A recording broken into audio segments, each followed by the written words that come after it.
Time to look at the global stories that have made it to the front pages of our national dailies. And joining us to review the papers this morning is Professor Kamilu Sani Fage.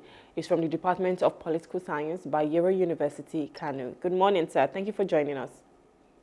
Good morning, and thank you for having me. Thank you. And first, I'd like to say happy Eid al-Fitr to you. I mean, you look nice in your regalia this morning, so I'm sure you're celebrating. Yeah, we are celebrating the Eid, and all Muslims all over the world are celebrating it today, yesterday and today. Yeah, fantastic. Well, it is a great time. I mean, having the fast for the month of Ramadan and then feasting right now is amazing.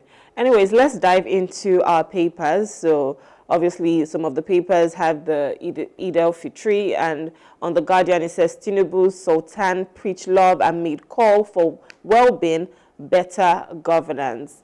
In this time, I know that a lot of people are celebrating, but one of the things that have happened is, inflation, the economy, and all of that. And in a way, you would say that the celebrations are not how they used to be in the past. But how do you think we can, have this better governance, in this time, and, also preaching love and calling for well-being for every Nigerian at the moment? Yes, this season come at a very difficult time.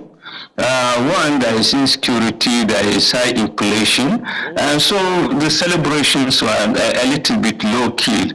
But despite that, one major lessons for the Ramadan is the sacrifice that Muslims make, and the appeal by leaders that we should keep on and learning the lessons of the Ramadan, so that we don't just leave it as a ceremony after it and as a ritual and then after it. No, what they are preaching is that this should be a lifelong process, and I think it is a joint effort. The people are doing their own part, and the leaders and government should do their own part, at least to address this issue, especially given the fact that democracy is about good governance. So whether Muslim or non-Muslim, the leaders should strive hard to make sure that they deliver the dividends of good governance to the people, and that is the surest way by which we can stabilize the country and make Nigerians happy.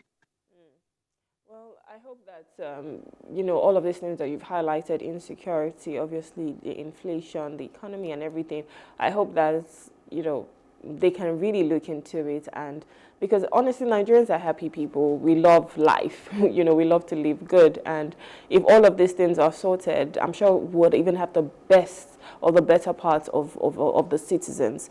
And speaking about things that are, just going all over the place, on the Business NG, it leads with petrol now 970 naira per litre in Lagos, Abuja, Ogun, as import expenses soar. On the Punch is also there's a small story. It says petrol price to rise more as naira for crude talks wobble.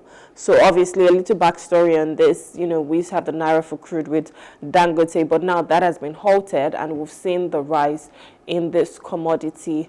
For you, right, I mean, how do you think we need to move right now, especially knowing that this commodity is something that is essential for every household, because you need it for transportation, you need it as an alternative source of power as well. And so you definitely have to buy this product. But with the price not being stable and looking at how the economy is at the moment, how do you think Nigerians need to cope? And what can the government do to help us in this, precarious situation? Yeah, you see, the whole thing lies with the government. The government has to be firm on this issue. We said it times and over that it is a wrong way to think that just because we want free market, then everything should be the way it is. After all, we have to go back a little bit and see that it was the president who directed that there should be naira for crude or crude for naira. And it was a directive of the president. I don't know why in less than 2 months or 3 months, then the whole thing becomes a problem, which means people are not taking the directives of the president seriously. And this is where the government should come in. After all, it is Nigerians who are suffering. The price keep on fluctuating, and one thing with it is that the moment you have inflation, it is very difficult for things to come down. Now with this increase, initially we are happy that food prices are coming down. They will go up and they will never come out and down in a short time. If care is not taken, they will be permanently there, even if and when petroleum comes down. So I think the government has to be firm on the issue, and the way for the government to be firm usually is head should roll, and then they should investigate who is responsible for this, and then you take action. Otherwise, this will be a perpetual thing. You remember in the past when we used to have problem of turnaround maintenance, people make it every ember months there will be that problem, and now this is the same thing. We are going back in a we are putting an old wine in a new bottle. It's the same problem that we are going, that the government will say do something, and some people will with audacity break these things and they go scot-free. So unless the government takes firm measures on it, they will keep on cycling, dancing in one place. Maybe we'll take one step forward and maybe 3 steps backwards, and this is where we are. So I think the government has to do the needful, and the leaders have to be firm and resolved in order to address this issue. That's right. Like you said, you can't put a new wine in an old wine skin. So it's important that we look at the root causes of the matter and start to address it accordingly. So there's a story here on The Punch, is the leading story, and I think it's only right that we discuss this because this seems like a menace in the society at the moment. And this story on The Punch, it leads with lynched travelers. CDS squad goes after killers as Okpebolo consults governors. The writer here says 14 arrested as governor suspends security corps boss, illegal vigilante group. So I'm sure you're already aware of the story that that happened in Edo State, where about 16 travelers, they were moving and they were lynched. In fact, people were calling them suspected kidnappers. But we've seen jungle justice in Nigeria, and it seems like we never allow the justice system to preside over it, or the law to take its course. Most times people take laws into their own hands. And watching that video, it was traumatizing for me, because I can only imagine the final moments of these people. There was even one of the men that went into one of the sewages, and they still brought him out, kicking them, beating them, burning them alive. How do you think the government, needs to ensure that jungle justice is not what we see every other day? I mean, we're supposed to be a progressive nation. This is the 21st century. We're in 2025, and you're still seeing people being killed by like this, just hearing that, they might be suspected kidnappers, so nobody arrests them, nothing. They just kill them like that. I want to get your thoughts, your comments on this, and how you think the government needs to mop this out of the society. Yeah, you see, this is uncalled for, and it is inhuman the way they were treated. Yeah. Like we said, I know it. Most of them are from Kano here. They are the local government I'm in, so the families are mourning. So we know of the story, and we know what the government here is trying to do. The way to nip this thing in the bud is that, one, this goes to tell us the dangers of having these vigilante groups.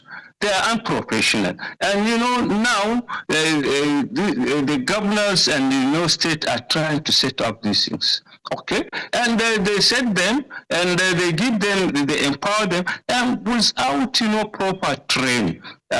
so that, their responsibility, even if they are police and military, they should not take the law. If you have people you are suspecting, the best thing that you can do is to arrest them and now take them to the police, and then the police could take them to court, and the court will do the needful to see that if they are suspected, then they, whatever the decision, the law says, determine that is what you should apply. But if you allow people to take justice in their hand, jungle justice, is so dangerous because any small thing will now lead to what we have seen: people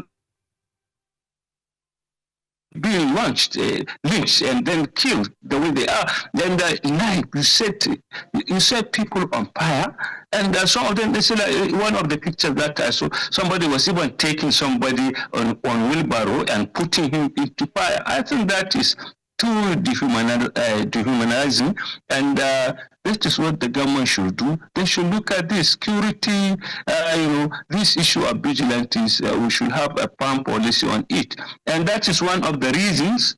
When people are talking about state police, security, these things, some of us are objecting to it because this is what it will lead. By the time you have it, people will now have, take the law into their hands. And the dangerous aspect of it is that Nigeria is a multicultural country. And by the time you are doing these things, the likelihood is that there will be reprisal. And we don't know what will happen. We seem to fail to take a lesson from what happened in the 60s, which led us into a 30 months war, civil war. And so many things where we had small thing and it ignites reprisal in other places. What the leaders should do now is, one, they should immediately, take action on those who are found guilty. At least they know the leader who commanded it, they can arrest him and arrest the people. And secondly, they should take measures at least to pay something to the families that are affected. Okay. And thirdly, they should take measures to see that this thing does not go out of hand. Believe me, if not because of what the government here in Kano is doing, this could have been a serious problem. Yeah, because we keep saying, this all the time. I mean, this just reminds me of Alu Ford, what happened in Rivers State some years ago, and then you're seeing it again in Edo State. I think it's barbaric, and it's important that, the government takes action swiftly on this. We have to go now, but in 30 seconds, I need you to speak on this. And on the Nature News, it leads with World Bank-funded water projects failed to deliver, burdening Nigerian states with debt. Coincidentally, we have a new $500 million World Bank loan that is to cater to vulnerable, citizens and people who cannot do business as much because of inflation and the economic apparatus of Nigeria at the moment. There's also another loan that is for nutrition as well. So my question is, looking at this World Bank loan here on the Nature News that talks about water project that has failed to deliver, how are we sure that the monies that we're taking, again, the loans, are going to be executed rightly for the vulnerable people and ensuring that we have a better nutrition program in Nigeria? Yeah, you see, we are now making loan as something. We fail to learn from it, that we are deep, neck deep in debt, and we keep on borrowing. Besides that of World Bank, I think there's another one from Japan, and there's another one if you look at the papers. So I think not just borrowing, the government should rescind, take the decision, and do away with this borrowing. This borrowing will keep on, mounting our own economic crisis. That is one thing. We should go back and rescind, because it is a wrong policy. There is no country which develop, any developing country that develops through the route we are taking. So I think we have to rethink our own policy about borrowing.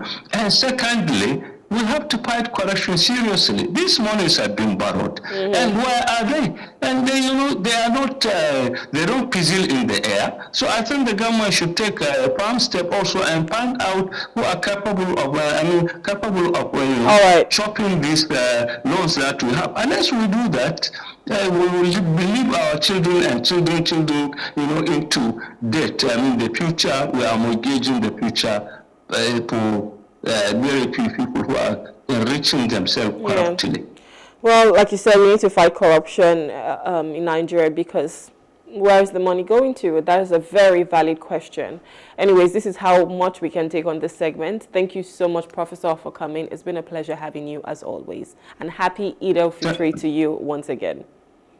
Thank you very much, and thank to all our listeners. Eid al-Fitr. All right, sir. Have a wonderful day. Okay. Okay, we've been speaking with Professor Kamilu Sani Fage. He's from the Department of Political Science, Bayero University, Kano. And we've just been taking the stories that made it to the front pages of our national dailies. We'll go on a short break now. When we return, we'll be discussing our first hot topic that talks about the fact that Serap has asked, to reject the bill mandating compulsory voting. Please stay with us.